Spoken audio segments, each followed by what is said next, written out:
দারুণ সব অফার চলছে বাণিজ্য মেলার এই শেষ সময়ে। এমন পোস্টে ভর্তি সোশ্যাল মিডিয়া। তো চলেন দেখি আসলেই কি তাই। মেলায় ঢুকে প্রথমেই ট্রাই করেছি 150 টাকা দিয়ে স্যাভোয়ের ম্যাঙ্গো উইথ স্টিকি রাইস। তারপর সেখান থেকে গিয়েছিলাম একটা ইন্ডিয়ান স্টলে। এখানে কিছু সেন্টার টেবিল রানার দেখছিলাম, প্রাইস চাচ্ছিল 700 টাকা করে। আর ব্যাগগুলোর প্রাইস চাচ্ছিল 2000 থেকে 2500 টাকার মতো। আর কুশন কাভার গুলো 400 থেকে 700 টাকা।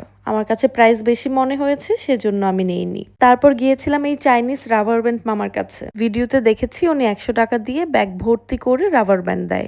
আমিও ব্যান্ড কিনে নিলাম। এবার একটু ঘোরাঘুরি করতে চোখে পড়লো এই দোকানটি। এখানে সিরামিকের উপর হ্যান্ড পেইন্ট করা খুব সুন্দর জিনিসপত্র পাওয়া যায়। এখান থেকে কিছু শপিং করে আমরা বেরিয়ে পড়লাম। হাঁটতে হাঁটতে চোখে পড়লো কার্পেটের দোকানটি। কার্পেটগুলো সুন্দর, বাট প্রাইস অনেক বেশি। রিগেলের এই দোলনাটা সুন্দর লেগেছে, বাট প্রাইস ছিল 19,500। এই দোকানের জিনিসগুলো সুন্দর না? তারপর গিয়েছিলাম ভেজিটেবল কাটার কিনতে। এবার মিস্টার নুডলসে যেয়ে কিছু রামেন কিনে নিলাম। একটু ঘোরাঘুরির পর চোখে পড়লো এই দোকানটি। এখানে এই ফ্লাওয়ার বুকেগুলোর প্রাইস চাচ্ছিল 400 টাকা করে। তারপর এক নজর ঘুরে আসলাম দিল্লি অ্যালুমিনিয়াম থেকে। আম্মু মেলায় আসলে এই দোকান থেকে মাস্ট কিছু কেনে। মেলায় ঘুরে আমরা বেশ টায়ার্ড ছিলাম, সেজন্য টেস্টি ট্রিট থেকে একটু স্ন্যাক্স খেয়ে নিলাম।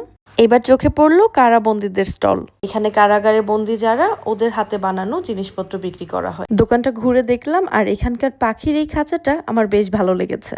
আচ্ছা, আপনাদেরও কি এই বাবলগুলো দেখলে ছোটবেলার কথা মনে হয়? এবার গিয়েছিলাম মেলার মোস্ট ভাইরাল স্পট টার্কিশ শপে। সেখানে একটু ঘুরে দেখে বেরিয়ে পড়লাম আমরা। যাচ্ছিলাম আরএফএল এর উদ্দেশ্যে। কিন্তু আরএফএল এ গিয়ে আমি অনেক হতাশ, কিছুই পেলাম না মনের মতো ওরকম। এই দোকানের জুতোগুলো সুন্দর, বাট প্রাইস অনেক বেশি যাচ্ছিল। তারপর একটু হাঁটাহাঁটি করতে করতে চোখে পড়লো সেই টার্কিশ কাবাবের ভাইরাল দোকানটি। সেখানকার একটু ভিডিও নিয়ে আমরা বেরিয়ে পড়লাম বাসার উদ্দেশ্যে।